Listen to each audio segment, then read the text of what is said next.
laawol kisal ko laawol peewal e ɓantal. Ko goonga koye janto inde Allah kono noon yo ñembu nelaaɗo ndaaren ko honno sallallahu alaihi wasallam jantorno inde Allah yokkitemo ɗon aɗen batteji makko ɗin wallahu Allah ya'lamu mo andi ma tasna'una ko onno gollude kon fof Allah tawara ko onno gollude kon fof ko moƴƴi ko yiɗi o yarli wa akhiru da'wana an alhamdulillahi rabbil alamin wa sallallahu wa sallam wa baraka ala nabiyyil amin. Jombi sonnaajo ɓe wondi nene gooto on sonnaajo ɗon gorko maaya tawno acci sonnaajo kadi sino sella ka oɗo gorko o njombita ɓeygu nene gooto ɓeygu makko no sella bimana joni ɓeygu makko siinira e ɓeygu koto mum ma ɓeygu miñam no sella na ella sonnaajo wi o yi ƴiƴam ɓale jang aɗo o hewtude ka o ƴiyata ƴiƴam filayru makko ndum tawi o konteɗa noon ko ƴiƴam filayru kawa konta ko ƴiƴam filayru taban ƴiƴam ɓale jang ko ƴiƴam filayru ko ƴiƴam ɓale jang ko ɗum woni lasili o ɗan ɗon ɓay tun ɓattike hewti ka o yiyata ɗon so o yii ɗan ɗon hara yo kontuɗan e filayru si tawi noon ko wudduɗan ma soyduɗan no jilli no wa'ita wa ƴiƴam no wa'ita wa ƴiƴam kono wona ƴiƴam laaɓuɗan no wa'ita tun so o yii ɗum ɗon hara na fewndo ka woƴi yiide ƴiƴam filayru ɗum kontata ɗon hay hunde ɗum haratamo juulugol o lotantako si ɗum ɗon ari e hakkunde balɗe ka o yiide filayru ɗon o konta e ɗum ɗon ko ƴiƴam filayru mana ko balɗe jeɗɗo o yiide balɗe tati ƴiƴam ɗan ari boɗe jam ma ɓale jam woni ɓaawo balɗen tati lanni ñande nayi on e ñande jowi on e ñande jeego on fof ko wudduɗan koko wuddi on e yiide wona ƴiiƴam laaɓuɗan o konta e ɗen ɗon balɗe kadi ko naayo juule majje si wani ñande jeego ma ñande jeɗɗi boɗe jam ɗan artoyi awa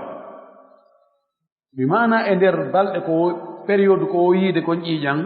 si tawi ko wuddi ari ton ɗum ɗon kontate ko ƴiƴam filayru si ɗum kon ko wuddi ari har na fewndo ka o yiide ƴiƴam farilla few o kontata ɗum ɗon ƴiƴam farilla hatta mo juula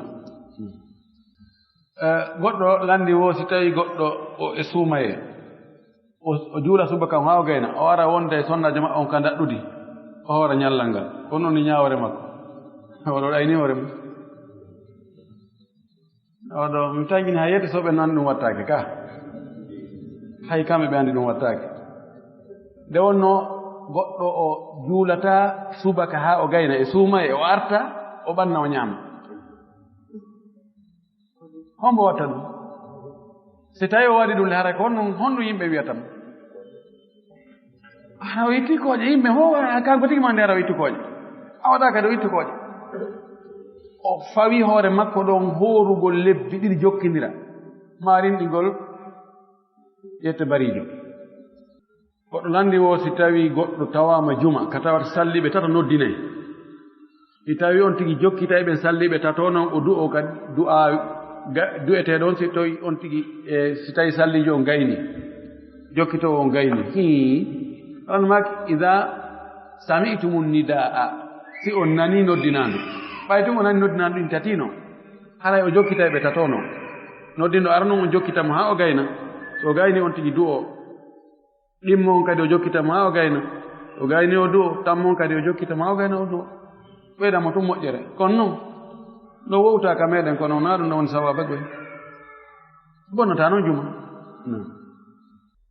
ɓijagol miijoji bonɗi honno o gerta ha ɓernde makko nen arta e miijagol miijoji moƴƴi aman cheytane naata e ɓernde neɗɗo yiltidira o miijo ko hani miijade e ko hana miijade ɓernde yaha e wonde ha miijo fi Allah ka Allah won ko yen miijo golleji makko ɗi ndaare golleji makko ɗi naye miijo fi dati makko on so miijiki fi dati makko on e weemay ko waɗi no ɓuri haqqille men ɗen sa naɓi haqqille ma ka tawata no ɓuri haqqille ma ɗen a yaha ha weemo yata wa heɓata résultat oɗo ka ɗum ɗon arti wo yo sintir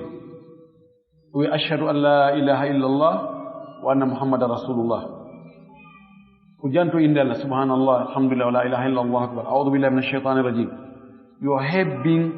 molagol Allah e sheytane ko sheytane woni defde muɗum o janto inde Allah ko ɗuuɗi o ɗaɓɓira ka o naɓira ɓernde makko nange piiji goɗɗi goo tawa wona sifa ɗum ɗo nam futuro no juuleede honno watta imam malik kanko o maaki o yontigi tawto ɗon almami ɓe juula o anniyo ko naafugol si ɓe salmini o yimo juula alansara on haa o gayna o dumato fillito futuro on ka imam malik sellata juula futuro a juula alansara kamɓe tartibo on e nder waktuji joyi tartibo on ko waajib jumhur en ɓe inni kamɓe tartibo on ko sunna na waajib o sella mbaadiji ɗiɗi on tigi ara tawta almami ɗum o anniyo kanko ko alansara tawta mo ɗum ɓe juula si almami heɓi tati salmini o yimo wattana e ɓere makko nde o wi alansara makko o gasi on tumati o yimmo noon o juula futuro makko no sellira noon imam abou hanifa e imam malik wi sellata be tawa julde nde almami woni julde nde ko nden kadi ɓaawa jom woni juulude si luutoniri kamɓe ɓinere e boni daliji mum ɗi ɓe jogi bo ɓen jogi dali kono no sella e konngol imam ahmad imam shafai no sella e karama koɓe gon wi no sella o ara o anniyo ko futuro o julda maɓɓe futuro on ha o gayna so ɓe samni futuro ko mo yoɓa alansara o wiɓe wonde tartibe on wona wajib no sellira noon kono ko ɓuri moƴƴude o ndiwot tartibe on jokkidir yo tawtuɓe suwa o waɗa ko imam maliki wi ko o anniyo ko naafugol ɓe juulda futuro on o waɗa ɗum ko naafiiɗo ɓe salmina o juula alansara o watta futuro ma o ƴetta konngol imam ahmadu ngol o anniyo kanko ko alansara o jokkida e maɓɓe ɗon ɓe salmina o adda nayaɓere makko nden o tawi o salmi on tumaɗo juula futuro no daggi onon jooni moodi maɓɓe jonni mbuuɗi fii ko ɓe asira woyndu mbuuɗi ngari woyndu ndun asama ndiyan yalti alhamdulillah o kono siina makko no sokanimo woyndu ndun o ƴoogata jooni noon woni fayda waduuɓi ɗiɗi kanko siina makko jaɓaali o ƴooga ka woyndu haray ko honɗum woni ñaawore nde wo moodi makko no moodi maɓɓe wowlaala e hunde kadi to gasa hara mo anndi to en wiyatmo yo muñño kono oɗo debbo sokuɗo nduɗo woyndu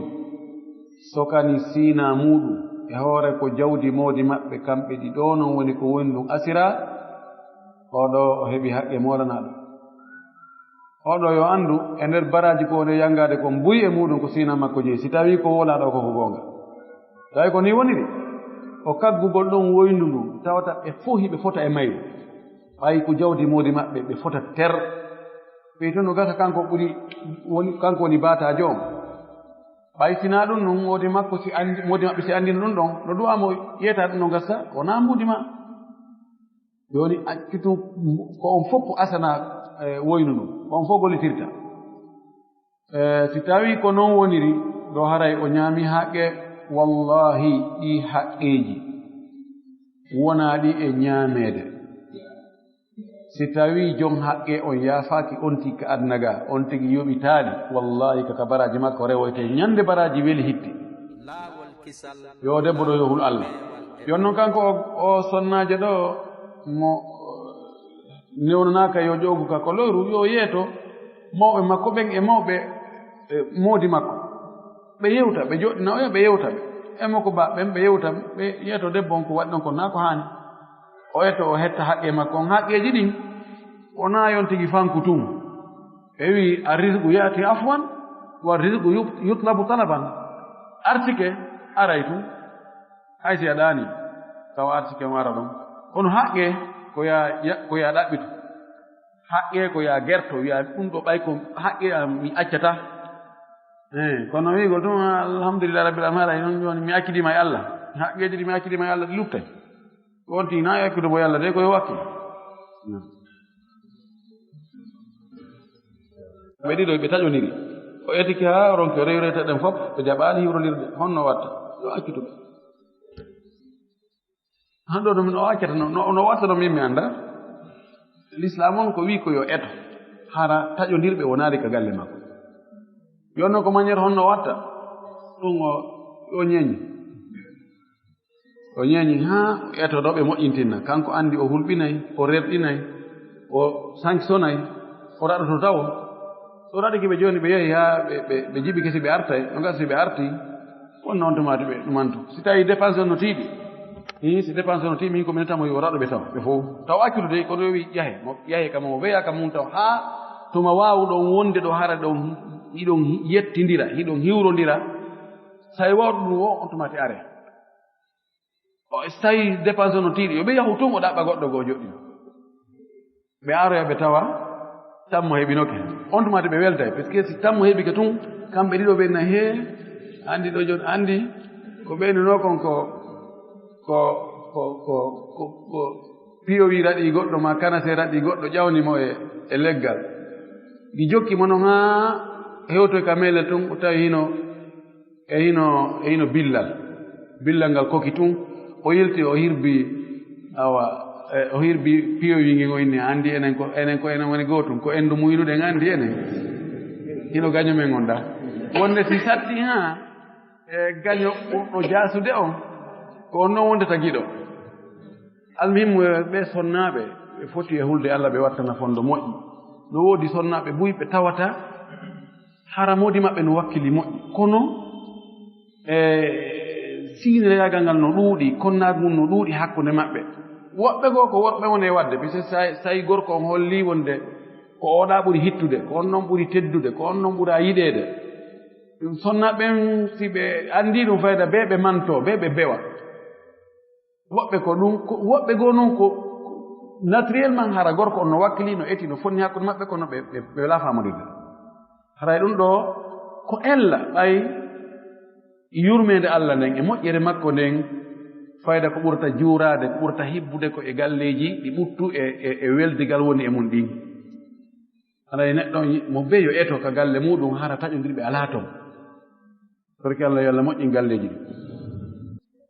ko gorko seeri sonnajo mum fii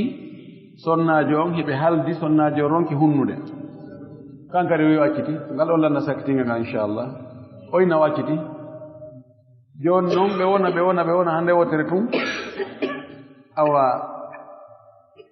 o yette sojo tawa muñal ngal ɗum annaki o yana e sonnajo on o hunta haaju makko e hoore o innaali sonnajo on awa mi artirima joni hara ko honon ñawore nden si tawi hari ko accitande arnere ma ɗimmere tawa edda on timmaali konko o waɗi ɗon kontite ko artirgol kono ɗo ɓuri selde konngudi karama ko ɓen si on tigi yiidi e makko e daɗɗudi hari o accitimo o yano edda non ara e bonniti ko o wino kon o acciti ara o artigol ngol ko imma konngol mi artirima ma mi watti dewgal ngal hakkunde men ma arti joni a woni en wonti no woni ɗen noon law kala konngol tindinowol firowol faamotongol e muɗum wonde haray o artirimo so wolingol konngol ɗon haray o artirimo no moƴƴi ka waɗa seedeɓe kono golle ɗen kadi ko o waɗaynomo kon si o artirimo si o waɗi ɗum hay si o wowlaali aray ko ɓuri selde konngudi karama koɓɓen ko wonde ɗum ɗo kadi aray firi wonde o artirimoye ɓay ɗo ko pratique on non to ɗum ko théorie haɗa noon no moƴƴi ka o seedina yimɓe wonde haray o akkituno o sonnajo kono awa ɓe moƴƴintinni alhaali on taw o gasta yaade o landal ɗo joni waɗe ngal ɗon kadi sakkitingal ngal hare ko ngal ɗa sakkiti kono o ngal landal ngal hare ngal jindi ha o yeenugol fi heɓugol ko fonction publique c'est ko ɗum fewni fewno ɗo haɗa ko hono ñawore nden si tawi woni on tino mérite tawa mi jaabinoke ngal ɗo goɗɗo laynkila ɗo hanki kono ko menen tun si tawi on tigi no mérite golle ɗen o e haqqe makko ko yimɓe leydi nin o jeeya tawi o hendata ko o haqqe makko ɗo si wona o yeenu ko ɓe o sooda haqqe makko on no sella ka o sooda haqqe makko on kanko on haray o mara probléme ko ɓe ƴettuɓe ɗi mbuuɗi fii waɗangol mo ɗum ko no waɗɗiɓe ɓe waɗanmo ɗum ko kamɓe jogi probléme kamɓe ñaami ngeenaari ndin no dagi ɗum ɗo ko konngol Abdullah ibn Mas'ud mo wii si tawi a hettata haqqe maɗa sina a yoɓu hetta haqqe ma on haray ko ƴettuɗo on madama haray no waɗɗinomo yo jonde hara o ƴettaali goɗɗum e juuɗe ma haray kanko jogi ñaami ngeenaari ndin aray yo négocier ha on tigi o yoɓa o ƴetta ko fonction publique torki Allah yo Allah fewnange lamɓe haray ka lannode ɗo mawɓe misir nden ɗo juulde nden ba wasir ɗo maaki haray ɓe weltani jama fof wonɓe senade ɓen duhiɓe e suddiɓe sewɓe e mawɓe iwayɓe ka woɗɗi e iwayɓe ka ɓatti fof haray hiɓe tolni fof hiɓe weltaniɓe ko saɗi ko tooli nokkure ko wurtita nokkure nden wona maadi ndin tun ko yimɓe ɓe hono o jama ɗo fuu kala yiiɗo oɗo jama e nokkure muɗum hara himo welti mo wewli ɓay ɗum na nokkel ɗin fof yiyete haray ɓe maaki ko saɗi meɗen ko tooli hiɓe weltani en hiɓe jarni en hiɓe du'ani en kala ella ko yiwɗen ga woni ko e almamiɓɓen yiiɗen woni koye salliɓe ɓe woni koye conseillé ɓen haray ɓe tori yaafuye wona ko fandana sago maɓɓe seeni ɓe ɗo ɓen fuu ko yo ɓe heɓu jang ɓe heɓa teddungal ɓe heɓa ɓuttu ɓe heɓa tooli ko ɗum woni yela maɓɓe on ɗo waawi noon wonde ɓay neɗɗo timmata jama on yi'a ga goɗɗum ko tawata kamɓe na noon ɓe cikkinno haray ɓe jorti kadi ɓe tori kala yiiɗo ga ella hon woni ko karmakojo on jogi ella hon ko woni ko almamiɓe woni ko salliɓe woni ko conseillé ɓe woni ko no haana waɗirede ga noon yo andi ko nokkure men en fuu